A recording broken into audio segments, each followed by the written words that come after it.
আসসালামু আলাইকুম, সবাই কেমন আছেন? আশা করি ভালো আছেন।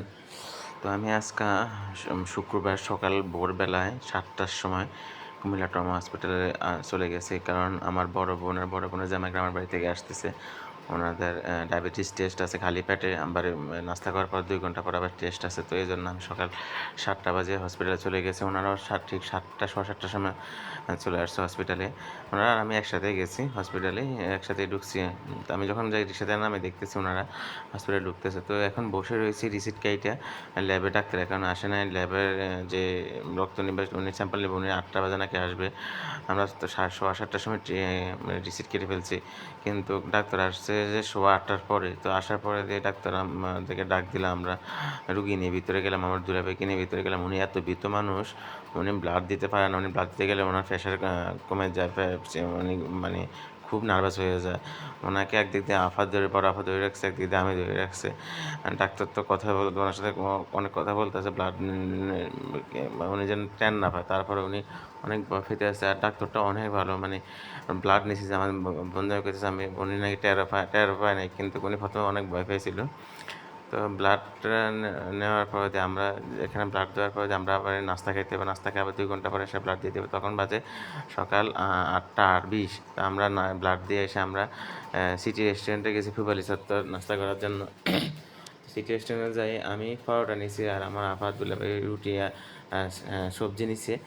আর আমি চা, ওনারাও চা নিছে, আমিও চা নিছি। তো আমার একটু পরোটা বাকি ছিল, আমি একটু দিয়ে চা দিয়ে খেয়ে নিলাম। আর চাটা খেয়েছি। সিটি রেস্টুরেন্টের চাটা অনেক মজা হয়, সবগুলো খাবারের মজা। তো আমরা নাস্তা করে হসপিটালে আসছি, এসে দেখি যে ল্যাবে ডাক্তার আবার নাই।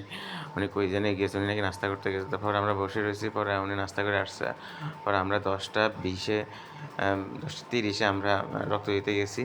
তো আমরা আবার এই সেম কন্ডিশন, ওনার হাত পা ঠান্ডা হয়ে গেছে, উনি ব্লাড দিতে আসছে। তো ব্লাড দিয়ে ওনাকে নিয়ে যেহেতু রিপোর্ট দেবে 2 ঘন্টা পরে, তো ডাক্তার আসবে 12টার পরে।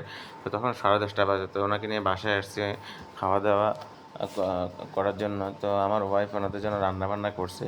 তো ওনাদেরকে নিয়ে বাসায় আসছি। বাসায় এসে যেহেতু আমার বড় বোনের জামাই, ওনারা আমাদের সংসারের জন্য অনেক কিছু করছে। তো আমার ওনাদের জন্য একটু একটু একটু উপকার করতে পারতেছি, একটু হেল্প করতে পারতেছি, নিজেকে অনেক ধন্য মনে হইতেছে, কারণ আমার বড় বোনের জামাই অনেক করছে আমাদের জন্য।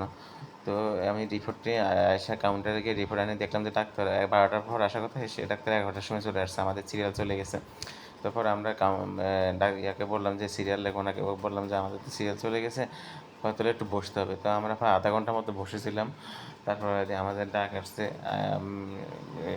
যাওয়ার জন্য। এই যে আমার দুলাভাই আর আমার আপা এখানে দাঁড়াইছে, মাস্ক পরতে ডাক্তার আমরা ঢুকার সময় মাস্ক বাধ্যতামূলক, যেহেতু করোনার সময় আবার ছড়াচ্ছে তাই।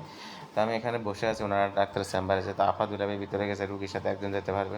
তো ডাক্তার দেখা নিয়েছে, এসে আমি তার নিচে দাঁড়িয়ে রয়েছি। ওনারা ওয়াশরুমে গেছে ফ্রেশ হওয়ার জন্য। তো ওনারা আসার পর দিয়ে আমি সিঁড়ি দিয়ে নামতেছি, আমি নামার সময় পড়ে যেতে বলেছিলাম।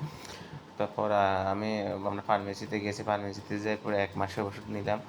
ডায়াবেটিসের ওষুধ দিছে, প্রেশারের ওষুধ দিছে, ব্যথার ওষুধ দিছে, গ্যাস্ট্রিকের ওষুধ দিছে।